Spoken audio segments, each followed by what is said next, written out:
2016년을 저희들과 함께 해주시고 또 우리 예배 가운데 주님께서 함께 해주시며 또 삶 가운데 참 모든 필요한 것들을 채워주시고 풀어주시는 아버지 하나님 생각할 때 감사합니다. 우리의 삶 가운데 예배의 축복이 흘러가기 도와주시고 아버지 하나님 은혜가 또 2017년도에는 더 풍성해 주시기를 간절히 기도드립니다. 오늘 이 밤에 이 자리에 오신 분들을 기억하시고 축복하시며 하나님의 영광이 그분들의 삶 가운데 함께 하시기를 간절히 기도드립니다. 예수님의 이름으로 기도드립니다. 출애굽기 29장입니다. 10절부터 28절까지 한 절씩 기도하겠습니다.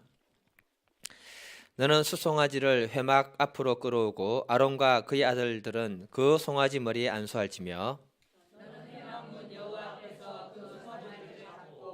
그 피를 내 손가락으로 제단 뿔들에 바르고 그 피 전부를 제단 밑에 쏟을지며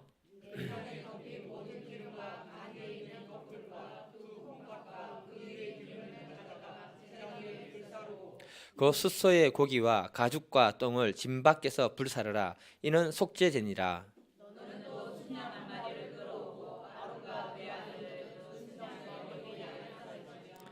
너는 그 순양을 잡고 그 피를 가져다가 제단 위에 주위에 뿌리고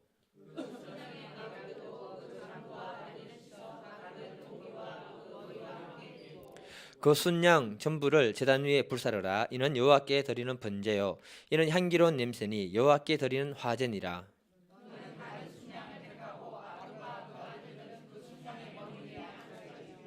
너는 그 순양을 잡고 그것의 피를 가져다가 아론의 오른쪽 깃뿌리와 그의 아들들의 오른쪽 깃뿌리에 바르고 그 오른손 엄지와 오른발 엄지에 바르고 그 피를 제단 주위에 뿌리고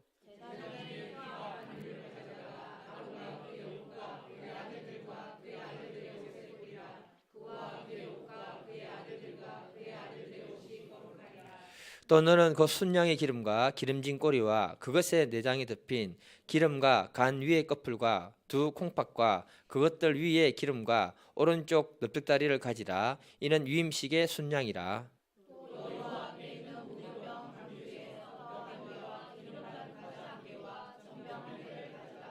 그 전부를 아론의 손과 그의 아들들의 손에 주고 그것을 흔들어 여호와 앞에 요제를 삼을지며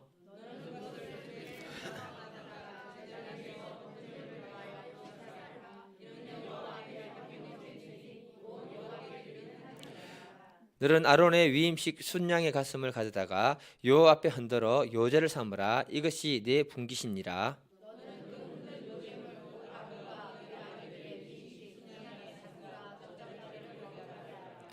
이는 이스라엘의 자손이 아론과 그의 자손들에게 돌릴 영원한 분깃이요 그 제물이니 곧 이스라엘의 자손이 화목제의 제물 중에서 취한 그 제물로서 여호와께 드리는 그 제물이니라. 아멘. 제목 한번 읽어보겠습니다. 제목 시작. 예. 제가 그 성막과 관련돼서 이제 말씀을 오늘로 마무리를 합니다. 예. 그리고 다음 주부터는 이제 계시록 말씀을 요한복음하고 같이 이렇게 섞어서 풀어 나가가지고 합니다. 기도 많이 해 주십시오. 예. 기도 많이 해달라니까 아무도 아멘 안 해주시. 기도 좀 해주세요. 예. 이번에 그 미국 대선에 그 트럼프란 분이 대통령으로 당선이 됐습니다. 그 미국 언론들이요 적극적으로 지지했던 사람이 누군 줄 아십니까? 힐러리를 갖다가 적극적으로 지지를 했는데 그럼에도 불구하고 대이변이 생겨가지고 이분이 대통령이 됐습니다. 곧 좀 있으면 침식을 할 겁니다. 그러니까 미국 대통령의 침식은요 우리나라하고 조금 다릅니다. 꼭 성경에 손을 올려서 이렇게 선서를 하고요. 하나님 말씀 한 구절을 가지고 이렇게 같이 선서를 합니다. 그러니까 이렇게 된 게 1789년에 조지 워싱턴이 대통령이 되면서 처음 그렇게 시작을 했다고 합니다. 그게 전통이 돼가지고 지금 됐는데 미국의 대통령 침식 행사를 앞두고 많은 안티 세력들이 대통령 침식에 기도와 종교를 해서 이렇게 하는 거는 종교와 정치를 분리하는 그 연방 법원의 제1조에 위배된다고 헌법 소원을 낸 거예요. 지금으로 얘기하면은. 그랬는데 미국 연방 지방 법원이 뭐라고 했냐면 역사적인 관례인 만큼 이것은 공공이익에 적합하지 않다라고 해서 딱 이렇게 패소 판결을 내려버리고 그 당시 브라운 판사라는 사람이 있는데 취임식에서 기도와 종교적 선서는 전도 행위라기보다는 미국의 역사와 전통에 뿌리를 둔 표현이기 때문에 분명히 해서 앞으로 대통령이 된 분들이 그런 일을 하더라도 소송을 제기하는 일이 없도록 선을 딱 그어버렸다고 합니다. 멋지지 않습니까? 예. 그러니까 다른 나라의 대통령 취임식과 미국 대통령 취임식이 이게 다른 특징이 있다는 겁니다. 대통령뿐만 아니고요, 어떤 위임식이든지 취임식은 굉장히 중요하다는 겁니다.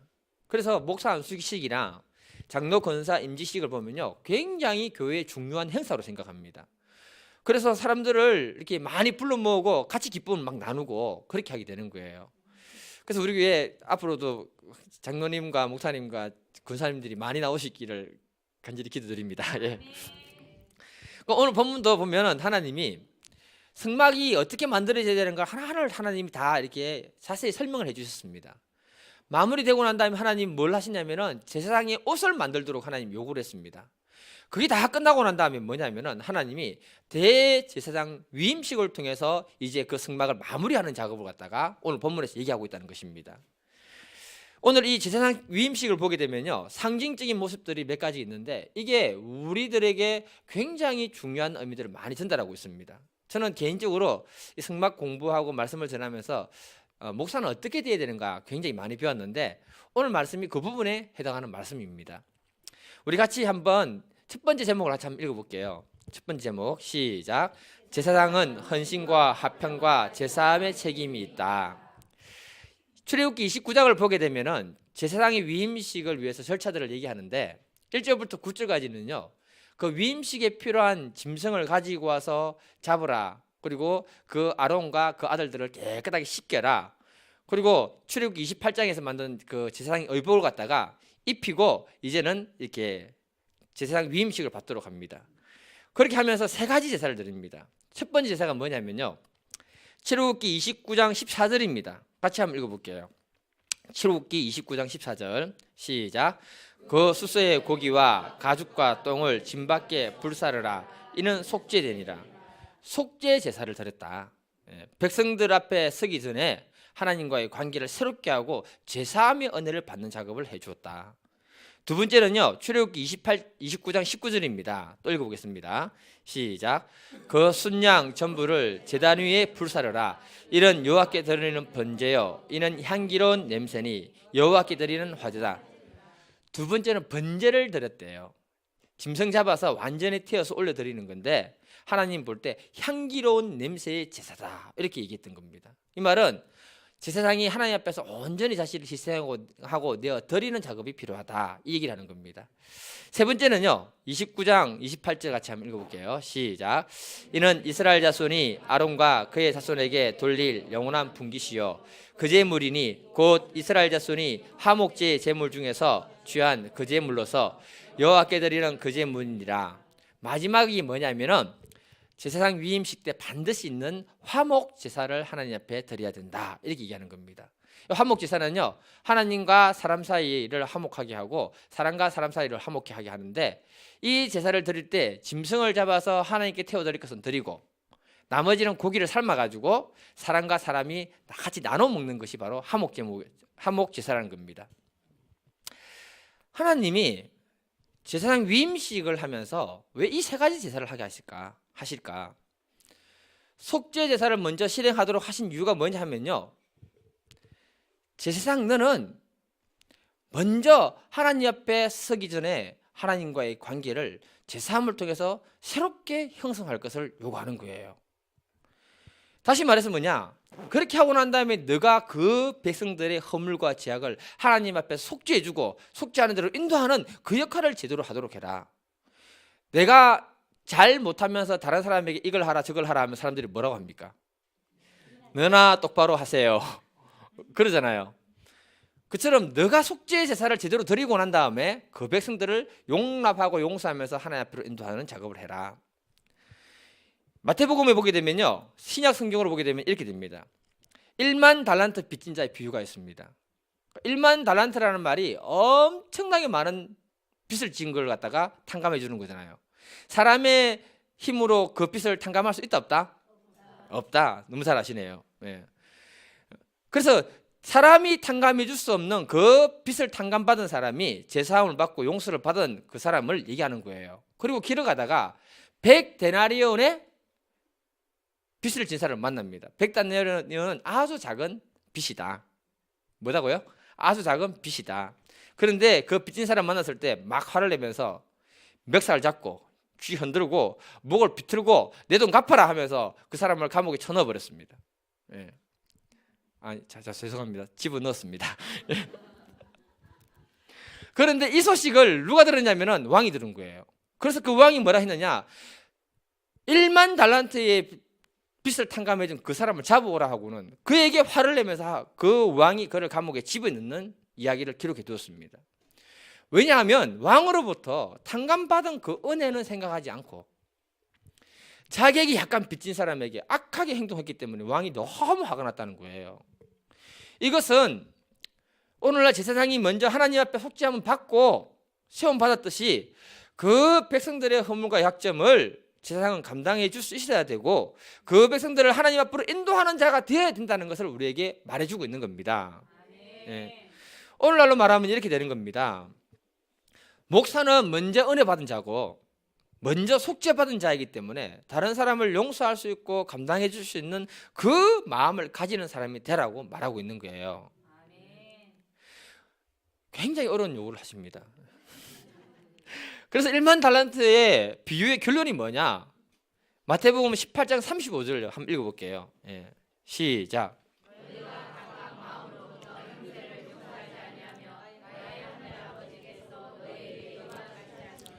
이게 결론입니다. 결론. 제사장으로 세움받은 목사는 늘 용서하는 마음을 풍성하게 가져야 된다. 그 어려운 사명을 하나님이 제사장에게 요구했다는 거예요. 그 우리는 오늘날 이 시대에 하나님이 세우신 제사장들 아닙니까? 많이 제사장이라고 하잖아요. 저 여러분들이 노력해야 되는 것이 뭐냐? 하나님이 나에게 허락하신 속죄의 은혜를 먼저 생각하고 그리고 다른 사람을 용서하고 용납하는 마음을 우리가 가져야 된다. 그걸 위해서 우리의 마음을 찢어 넓히는 일을 하지 않으면 하나님으로부터 우리는 정죄함을 받게 될 것이다. 이 얘기를 하는 겁니다. 세상에서 제일 힘든 게 뭐냐면요, 용서하는 겁니다. 얼마나 힘들면은 주님이 이렇게 말했습니다. 누가복음 17장 4절에 보면요, 만일 하루에 7번이라도 내게 죄를 얻고 7번 내게 돌아와서 내가 회개하노라 하거든 너는 용서해 주라.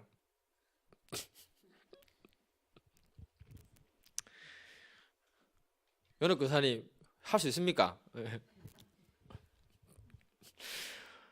하나님이 왜 이렇게 말씀하셨을까요? 우리의 제된 본성은 이 일을 못하기 때문에 하나님은 1만 달란트 빚진 자의 그 마음을 네가 알고 그 은혜를 알고 그리고 너에게 한 가지 잘못한 그 사람을 용서할 수 있는 마음을 가지도록 요구를 하고 있는 거예요. 사람은요 참 희한합니다. 나에게 한 번 잘못하거나 내 눈에 한 번 거슬리면요 그 사람을 싫어하는 경향이 강해집니다. 눈에 거슬린 것만 해도 최 목사가 이거 생겼지 그다음부터 그날부터 기분 나빠 하거든요. 우리 마음을 한번 보면요 나에게 실수하고 잘못한 그 한 가지 때문에 우리는 그 사람을 싫어하고 거부하는 경향이 너무 강합니다. 그래서 주님이 요구하는 게 뭐냐, 너가 먼저 속죄함을 받고 구원받았는데 그 은혜부터 먼저 생각해봐라. 우리들은 세상 가운데 쓰면 다 제사장이라고 하나님 말하고 있습니다. 세상 사람들을 감당하면 죄와 허물이 넘쳐납니다. 그렇죠 차영 집사님. 네. 그런 사람들을 감당하다 보면요 상종하기 싫은 사람들이 진짜 많습니다. 그럼에도 불구하고 우리가 잘해야 되는 건 뭐냐, 용납하고 용서하는 일을 할 때 네가 정말 제사장이 된다. 네가 아니고. 우리 모두는요 생각과 가치관이 다 다른 거 아시죠? 그래서 의견이 다를 수 있고요 보는 관점이 다를 수 있다는 사실을 기억해야 됩니다. 이때 중요합니다. 내 생각이 다르고 내 관점이 다를 때 사람들을 이해하고 받아줄 수 있는가 없는가. 우리는 우리 본성으로 다른 사람 한 사람도 품을 줄 수 없고 받아줄 수 없는 것이 우리들이거든요. 그래서 주님은 속죄함 받은 거, 탕감받은 그 은혜, 그걸 먼저 생각하게 되면 100데나리온 되는 정도의 빚은 충분히 넘어가줄 만한 마음의 도량이 넓어지게 된다. 이 얘기를 하고 있는 거죠. 누가 나한테 1억을 갖다가 탕감해주면 나 100만 원 탕감해주는 건 그냥 쉽게 그냥 해드릴 수 있습니다. 예. 한번 해주보세요. 우리가 알아야 되는 게 뭐냐, 사람의 성향은 다 다르기 때문에 뭐라고 말을 할 수는 없습니다만, 그 사람이 나와 다르다는 것을 인정하지 못하면 나와 똑같다라고 한마디 해주고 싶은 마음이 생기거든요. 그때 꼭 한마디 해줍니다. 근데 그 사람이 그때 그 한마디 해주는 바람에 그 사람과 나와의 관계가 파괴되는 거더라고요. 저는 절대 얘기 안 합니다, 이제는. 예. 예. 나는 막시무스의 그 지구에서 유쾌하게 사는 법 그 책을 읽고 나서 은혜를 많이 받았습니다. 예. 절대로 다른 사람을, 내가 충고하건데 절대로 다른 사람을 충고하지 마라. 그 말에 은혜를 굉장히 받았습니다. 제가 목사로 부름받았는데요, 제가 신앙생활을 하면서 깨닫는 것은 나와 다른 사람을 용납하는 일이 너무 쉽지 않기 때문에 이 일만 잘해도 목회는 잘할 수 있다. 예. 세상에 나하고 똑같은 사람이 단 한 사람도 없습니다. 전부 나와 다릅니다. 내가 용납하고 용서하지 못하면 문제는 뭐냐, 하나님의 축복을 내가 스스로 닫아버리는 결과를 가져오더라는 거죠. 제가 이것 때문에 고생을 엄청 많이 했습니다. 내가 하나님께 받는 그 속죄의 은혜를 잃어버리면 나는 망하는 자가 된다, 늘 마음에 새기려고 노력을 하고 있는 겁니다. 이것이 제사장으로 세움받은 사람의 사명이기 때문에 그렇다는 겁니다. 우리가 1만 달란트의 빚을 진 사람이라고, 탕감받은 사람이라고 생각한다면 얼마든지 다른 사람을 이해하고 용납할 수 있는 마음이 생기는 줄 믿습니다. 두 번째는 번제를 드렸습니다. 번제는요, 그 재물을 완전히 태워들어서 하나님께 올려드리는데 그 냄새는 하나님의 향기로운 냄새라고 하면서 제물이라 했습니다. 제사장으로 세움받은 사람들이 해야 되는 것은 뭐냐, 적극적으로 자기를 희생하고 하나님께 내어드리는 일을 감당할 수 있어야 된다. 그때 그 사람의 그 모습을 보고 향기로운 제물이 되고 아름다운 모습이라고 말하게 된다. 더 쉽게 말하면요, 우리가 온전한 헌신이 있을 때 하나님은 그것을 아름다운 향기로 우리를 갖다가 받아들이신다는 거예요. 그때 사람들은 더 감동을 받아요. 우리는 간혹 책이나 영화를 보게 되면은 다른 사람을 위해서 자기 목숨을 던져가면서까지 다른 사람을 구하는 그런 장면들을 가끔 보잖아요. 예전에는 제가 별로 눈물이 없었는데 요즘은 그런 거 보면 감동받아서 나도 모르게 눈물이 한 줄 딱 흐르고 있습니다. 예. 그래서 예를 들어서 나라와 민족을 위해서 자신의 목숨을 바치신 이수신 장군 하면 우리는 전부 어떻게 생각합니까? 존경하잖아요. 감동을 넘어서 존경합니다. 예. 최순실은요? 거부합니다. 예. 전에 동영상을 보니까요, 아버지가 아들을 위해서 철인 3종 경기를 뛰는 그런 동영상을 봤거든요. 그 아들 이름이 닉이더라고요. 닉. 근데 이 아들이 태어나면서 목에 탯줄이 걸려가지고 산소가 제대로 공급이 안 되는 바람에 내성마비가 된 거예요. 근데 이 아들이 바깥을 휠체어를 아빠가 밀어주면서 달리면은 그때 제일 기분을 좋아한다고 합니다. 그걸 보고는 아버지가 이 아들의 기쁨을 위해서, 누구의 기쁨을 위해서? 아들의 기쁨을 위해서 철인 3종 경기에 도전한 거예요. 그리고는요, 끌고 다니는데 그 아들이 계속 이게 잘 안 웃어지잖아요. 그래도 아들이 침 흘리면서 웃고 이게 막 가는 거예요. 그거 보면서 아버지의 사랑이 저런 거구나, 정말 감동받았습니다. 예. 저도 우리 아버지도 그랬겠죠. 예. 이것처럼 제사장의 사명은 뭐냐면 하나님의 영광을 위해서 자신의 모든 것을 바치기까지 생명을 살리는 그 헌신을 할 수 있다면 하나님은 그것을 가장 귀하고 아름다운 향기로운 제물로 받아들인다, 이렇게 말하는 겁니다. 그 헌신이 어렵고 힘든 것이지만은요, 그 일을 잘 감당할 때 제사장의 사명을 잘 감당하는 것이다, 이렇게 얘기하는 겁니다. 주님 정말 어려운 걸 요구하시네요. 예.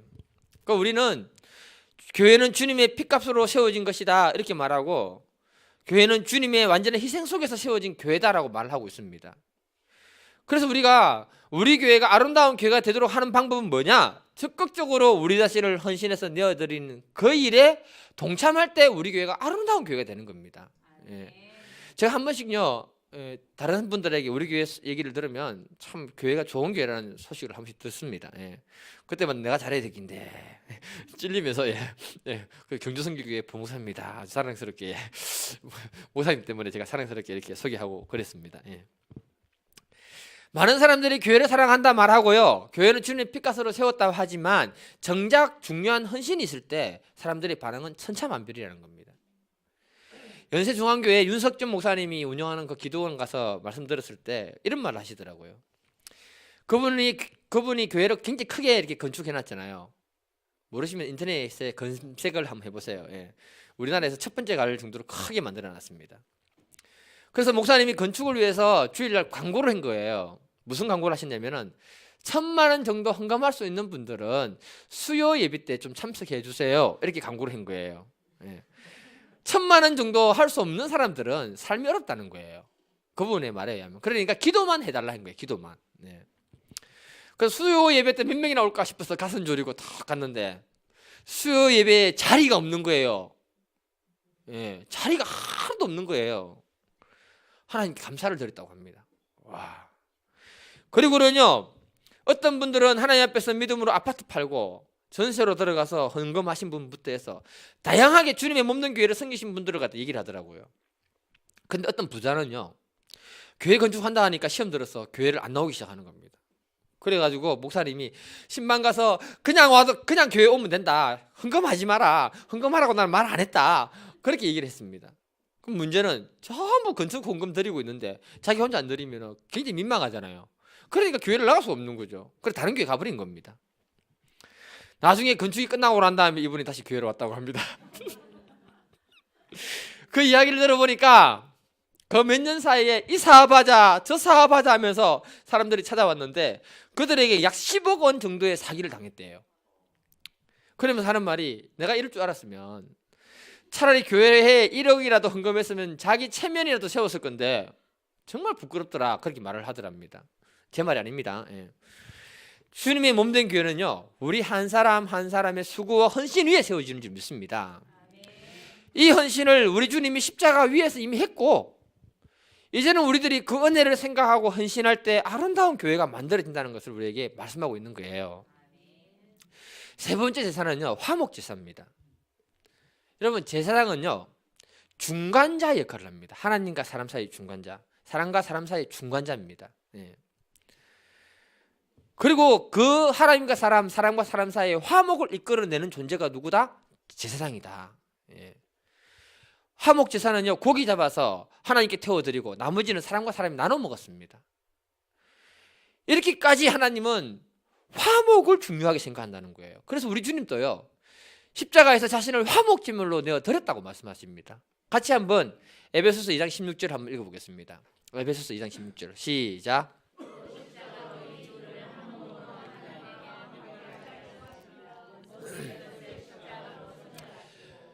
우리 예수님은 사람과 사람과 하나님 사이에 죄로 인해 파괴되어 버린 관계를 다시 회복시키고 화목하기 위해서 십자가에 돌아가셨다. 요한 1서 2장 2절에 이렇게 말하십니다. 저는 우리 죄를 위한 화목 제물이니 우리만 위할 뿐 아니요 온 세상의 죄를 위함이십니다. 예수님은 온 세상의 죄를 위해서 자신을 화목 제물로 내어 드렸다. 이렇게 얘기합니다. 저는 신앙생활하면서요, 10계명을 잘 지킨다는 것이 이렇게 힘드는구나 깊이 깨닫고 있습니다. 10계명 다 하시는 거잖아요. 예. 점점 피부로 느끼고 있습니다. 힘들구나. 1계명부터 4계명은 누구와 누구 관계입니까? 하나님과 사람 관계잖아요. 이거는요, 어떤 면에서 좀 잘하고 있는 것 같기도 하고 그래요. 개인적으로 생각해 볼 때. 그 나머지 6계명은 사람과 사람 사이의 관계 문제를 얘기하고 있습니다. 살인하지 마라, 도둑질하지 마라, 간음하지 마라, 탐심하지 마라, 이런 말, 사람과 사람 사이의 관계를 얘기하는 부분의 말씀입니다. 그래서 내 부모를 공경하라는 말은 내 부모하고 화목하게 지내라는 말로 바꿀 수 있는 거예요. 살인하고 도둑질하고 다른 사람을 갖다가 해롭게 하면 좋은 관계가 될까요? 나쁜 관계가 될까요? 나쁜 관계가 되는 거죠. 사람과 사람 사이에 화목하게 지내는 것만큼 힘든 것은 없다. 오죽했으면 화목 제사가 있겠습니까? 이해가 안 되십니까? 얼마나 힘들면 화목 제사가 있겠습니까? 사람과 사람 사이에 화목하게 지낼 수 없는 이유는 하나입니다. 내 안에 죄성이 강하다. 뭐가 강하다고요? 네. 어릴 때부터 우리는 자라면서 받은 상처들이 너무 많고요.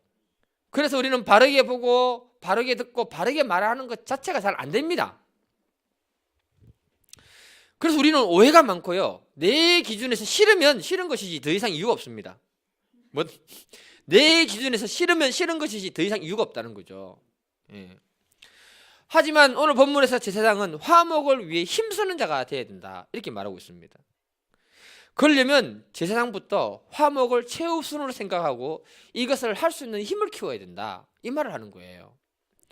바울이 오죽했으면 로마서 13장 8절에 피차 사랑의 빛 뒤에는 아무 빛도 지지 마라. 예. 그렇게 해서 사랑할 수 있다면은 율법의 모든 걸 다 이루었다. 사랑만 할 수 있다면 그 사람은 율법의 정신을 이룰 뿐만 아니라 화목을 위해 살 수 있는 사람이 된다 이렇게 얘기하는 거예요. 얼마나 화목하는 게 힘들었으면 에베소서 4장 3절에 이렇게 말합니다. 평안에 매는 줄로 성령이 하나 되게 한 것을 어떻게 해라? 힘써 지키라. 얼마나 힘들면 힘써 지키라. 제사장이 위임식을 받을 때 속죄제사부터 여러 가지 많은 제사, 화목제사 이런 기능들은 우리가 믿음으로 살아가면서 이제는 할 수 있어야 된다는 것을 요구하는 겁니다. 하나님은요 베드로전서 2장 9절에 저와 여러분들을 이 세상의 왕 같은 제사장으로 세웠다고 이미 말씀하고 있습니다. 그래서 우리는 사람과 사람 사이에 생각과 감정이 다를 수도 있고 또 서로 잘 조절하고 용납하기 위해서 한 발씩 물러설 수 있는 믿음이 있을 때 뭐가 되느냐? 서로 화목하게 된다. 한 발씩 어떻게 하라고요? 물러설 수 있을 때. 제가 터키에서 여자분들하고만 가이드를 한 적이 있습니다. 온갖 여자분만 다 모아놨고 30분 정도. 예. 여자분 가이드하는 게 재밌더라고요. 그래서 질문했습니다. 제가 다시 태어나면 지금 남편과 40분 있으십니까? 손 들어보세요 했더니 한 분이 딱 손 드는 거예요. 제가 놀랐습니다. 아무도 없을 줄 알았는데 뭐 제가 뭐라 했냐면은 남편이 엄청 좋으신 분인가 봐요 했더니 그 여자분이 말하기를 다시 다른 남자 만나서 적응하고 적응시키려고 하면 너무 힘들어서 그냥 그 남자하고 살기다. 그렇게 얘기하시는 거예요. 무슨 말이냐 하면은 서로 사랑하고 서로 화목한다는 것이 쉽지 않다는 거죠. 시간이 많이 필요하고 양보가 많이 필요하다는 거죠. 이런 세월은 그냥 만들어지는 게 아니고 많은 공을 들였기 때문에 만들어졌기 때문에 다른 사람 만나 사는 것보다 이 남자 만나 사는 게 훨씬 편하다. 우리가 이 시대의 온전한 제사장의 기능을 다 감당할 수 있기를 간절히 기도드립니다. 왜냐하면 교회는요 백인백색이기 때문에 그렇습니다. 서로 다른 사람이 하나가 된다는 생각이 하나가 된다는 것이 바로 기적인 거예요. 예. 주님이 십자가에서 자신을 내어줌으로 화목하게 하셨듯이 우리 자신도 화목제물로 내어주는 믿음의 사역기를 간절히 기도드립니다. 두 번째 소제목 같이 한번 읽어보겠습니다. 예. 시작. 제사장은 완전히 구별된 삶을 살아야 된다. 우리 본문 20절하고 21절을 한번 읽어보겠습니다. 본문 20절하고 21절. 예. 20절, 21절 시작. 너는 그 순양을 잡고 그것을 피를 가져다가 아론의 오른쪽 깃뿌리와 그의 아들들의 오른쪽 깃뿌리에 바르고 그 오른쪽 엄지와 오른 엄지 제단 주위에 뿌리고 제단 위에 피와 관유를 가져다가 아론과 그의 옷과 그의 아들들과 그의 아들들의 옷에 뿌리라. 그와 그의 옷과 그의 아들들과 그의 아들들의 옷이 거룩하리라. 제사장 위임식을 하는데 굉장히 특이한 행동을 합니다. 짐승 잡아서 하나님께 제사 드리고 그 피 가져와서 제사장이 오른쪽 깃볼과 오른쪽 엄지 발가락에 피를 발라라. 이상하지 않습니까? 그리고 뭐냐면 제사장의 옷에 피를 뿌리라. 이렇게 얘기하고 있습니다. 여러분, 피는 거룩을 위해 준비된 거고요. 피에는 속죄가 있고 피에는 생명이 있다고 제가 말씀드린 적이 있습니다. 하나님이 왜 그렇게 하셨는가? 굉장히 상징적인 거라는 겁니다. 상징적인 것을 얘기하고 있습니다. 그 기에 피를 바른다는 것은 그 기가 거룩해지고 그 기가 생명을 말씀을 들어야 된다는 것을 말해주고 있는 거예요. 우리의 기가 어떻게 거룩하게 구별되겠습니까, 여러분? 듣는 것을 구별해서 들어야 된다는 겁니다. 우리의 기는요, 하나님 말씀을 듣는 것, 믿음의 말을 들을 때 거룩하게 되고 구별되는 겁니다. 그리고 생명의 역사가 일어나는 거예요. 왜냐하면 하나님 말씀을 들을 때 우리 안에 믿음이 형성이 되고 그 믿음의 말을 들을 때 하나님의 축복의 문이 우리의 삶에 열려지게 되는 거예요. 아담과 하와는 누구의 소리에 귀를 기울였습니까? 뱀의 소리에 귀를 기울여가지고 타락하고 범죄해버렸습니다. 가룟 유다는 누구의 소리에 귀를 기울였습니까? 마귀의 귀를 기울여 가지고 하나님 예수님을 팔아먹는 자가 되어버렸습니다. 그래서 우리들은요, 듣는 것을 조심해야 되는 거예요. 무엇을 듣는가에 따라서 우리의 마음이 좌우되고 우리의 믿음이 좌우된다는 겁니다. 민수기 14장을 보게 되면은 이스라엘 백성들이 가나안 땅을 정탐하고 와서 12명 중에 10명이 굉장히 부정적인 보고를 하게 됩니다. 민수기 13장 33절을 보면 우리가 메뚜기 떼와 같이 보인다. 이 말을 듣고는요, 이스라엘 백성들이 이렇게 반응합니다. 14장 1절 같이 한번 읽어볼게요. 1절 시작. 온 회중이 소리 높여 부르짖으며 백성이 밤새도록 통곡하더라. 통곡을 밤새도록 하더래요. 2절에 보게 되면 뭐라고 하느냐, 모세와 아론을 막 원망하면서 차라리 애굽 땅에 죽었으면 좋았을 것을, 광야에 죽었으면 좋았을 것을 왜 이까지 데려와 가지고 우리를 죽게 하느냐, 하나님까지 원망을 합니다. 그래서 하나님은요, 그들을 광야에서 다 죽도록 내버려 두십니다. 무슨 말인가 하면, 우리가 구별된 소리를 듣지 못하면 우리의 믿음이 좌우되고 우리의 영혼의 생사가 결정되어진다. 예. 그래서 우리가 교회에 와서 사람들과 어울릴 때 믿음의 말을 잘하는 사람들을 하고 어울리면 그 사람의 말로 인해서 내가 살게 되는 거예요. 저는 목사지만은요, 주위에 믿음의 동역자들이 있습니다. 그래서 그분들이 때로는 나의 문제를 지적하면서도 또 수정을 요구할 때도 있고요. 또 그때는 제 그 말들을 경청하기도 합니다. 왜냐하면 그 분들이 기도하는 분들이고 또 믿음의 사람들이기 때문에 저는 그렇습니다. 때로는요, 목사보다 더 믿음이 좋은 성도님들이에요. 제가 실수하고 허물과 약점이 많다 보니까 낙심만 있을 때는요, 믿음의 말로 위로도 하고 도와주는 분도 있습니다. 예. 그러면 그 말 듣고 힘을 얻고 용기를 낼 때가 있어요. 목사인 저에게 바른 말 해주는 것도 쉽지 않을 뿐더러 믿음의 말을 하고 도와주는 건 더 쉽지가 않을 겁니다. 아닌가요? 예. 믿음이 좋으시니까 뭐. 예. 근데 믿음의 말로 위로하면서 도와줄 때 제가 사는 것을 경험했거든요.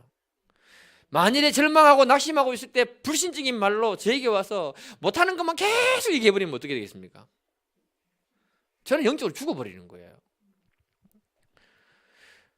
만일 내 옆에서 누군가가 어떤 사람에 대해서 부정적인 말을 계속 하게 되면 어떻게 될까요? 그 사람에 대해서 성경과 편견이 생기면서 부정적인 생각을 가지게 되는 거예요. 그때는 뭘 해야 됩니까? 빨리 귀를 예수님의 보혈로 씻어야 됩니다. 예. 그러니까 제가 노력하는 것이 뭐냐 하면 될 수 있으면 믿음의 말, 희망의 말을 해주려고 노력을 하고 있다는 거예요. 그래서 우리는 철저하게 구별된 믿음의 말을 들을 수 있을 때 그 믿음의 말이 나를 살리고 축복의 문을 열어가는 겁니다. 그래서 주님이 뭐라고 하느냐, 마태복음 11장 15절에 귀 있는 자는 들을지어다. 옆에 사람 중에 귀 없는 사람 있습니까? 하나님의 그 믿음의 말을 들을 수 있는 그 귀가 있는가, 그걸 찾고 있다는 것이죠. 그리고 오늘 이 본문을 보게 되면은 피를 오른쪽 엄지와 오른쪽 발에, 엄지 발에 발랐습니다. 오른손 엄지라든지 오른발 엄지뼈에 피를 발랐다는 것은 대표성의 원리를 얘기하는 거거든요. 온몸에 다 발랐다는 말입니다. 그리고 오른손 오른발이라는 것은 힘의 대표성을 얘기하는 거예요. 그래서 하나님 또 이렇게 말합니다. 이사야 41장 10절에 보면 두려워하지 말라, 내가 너와 함께함이라. 놀라지 말라, 나는 내 하나님 됨이라. 내가 너를 굳세게 하리라. 참으로 내가 너를 도와주리라. 참으로 나의 의로운 왼손으로 너를 붙들어 주리라. 더 잘 듣고 계시네요. 제대로. 오른손으로. 예, 왼손으로 이렇게 느낌이 이상하지 않습니까? 예. 하나님이 그의 오른손으로 우리를 붙들어 주겠다라고 말씀하시는 거예요. 오른손의 힘이 강력하기 때문에 그런 겁니다. 그래서 그 오른손은요, 힘과 능력을 상징하는 말입니다. 이 말은 하나님이 우리에게 주신 그 힘과 능력으로 주님의 몸된 교회를 위해서 내 손과 발을 적극적으로 사용하도록 요구하시는 거예요. 우리의 손과 발이 어디에 사용되는가 굉장히 중요한 겁니다. 로마서 10장 15절에 보면요, 아름답도다 좋은 소식을 전하는 자들의 발이 함과 같으니라. 내 손과 발이 복음을 전하고 생명을 살리는 데 쓰임 받을 때 아름다운 손과 발이 된다는 것입니다. 여러분 그거 아세요? 주와 복음을 위해서 우리가 손과 발을 막 쓰다 보면요, 손도요 거칠어지고요, 발도 거칠어집니다. 옛날에 우리 전도 한참 할 때 발을 열심히 다니는 분들은요, 신발을 몇 컬레씩 바꿔 신었습니다. 발도 삐뚤어진 분도 있습니다. 예. 그런데 천국 가면요 어떻게 되는 거 아세요? 그 손이 황금손이 되고요, 그 발이 황금발이 되는 거예요. 안 가봐서 모르겠는데 하여튼 그렇게 바뀌는 거예요. 믿음으로 받아들이면 됩니다. 예. 도박에 빠진 사람들은 그 손은요 지지 말아야 할 것을 지면서 그 사람의 인생이 불행으로 시작되는 거예요. 예. 도박에 빠지면 자식 다 팔아버리잖아요. 오늘날 제사장으로 부름받은 저와 여러분들이 적극적으로 생명을 살리는데 사용되어지는 손과 발이 될 수 있기를 간절히 기도드립니다. 오늘 우리 주님이 다른 것을 얘기하는 것이 아니고요, 우리가 이 시대에 제사장으로 쓰임받았고 세움받았기 때문에 이제는 용납하는 마음, 또 화목해 할 수 있는 마음, 또 우리 자신을 헌신해서 들을 수 있는 마음이 필요하다. 그리고 우리의 모든 것을 구별해서 믿음의 말을 듣고 주님께 우리의 손과 발이 쓰임받을 수 있는 사람이 되기를 원한다는 것입니다. 오늘 밤에 우리가 우리 자신을 한번 살펴보면서 2017년 되는데 정말 그렇게 귀하게 쓰임받으면서 하나님의 축복의 문이 우리 삶 가운데 더 열려질 수 있도록 기도하고 돌아가는 밤 되기를 바랍니다. 기도하겠습니다. 사랑의 아버지,